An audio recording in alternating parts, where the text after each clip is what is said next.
பரணதேவநாயனார் அருளிச் செய்த சிவபெருமான் திருவந்தாதி. பாடல் 50.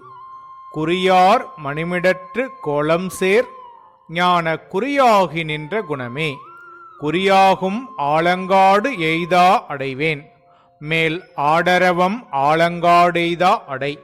இதன் பொருள், நீ ஞான குறியாகி நின்ற குணமே, குறியாகியுள்ள ஆலங்காடு என்று நான் அடைவேன்.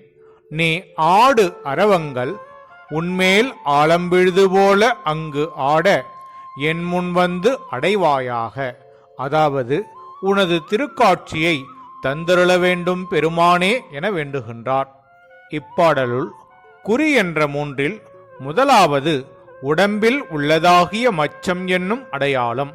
சிவபெருமான் திருமேனி முழுவதும் சிவந்திருக்க மிடற்றில் மட்டும் உள்ள நஞ்சுக்கரை மச்சம்போல் உள்ளது என்றபடி, இடையில் உள்ள குறி என்பது அடையாளம் என்ற பொருளிலும், தனிச்சீரில் உள்ள குறி என்பது திருமேனி என்ற பொருளிலும் வந்துள்ளது.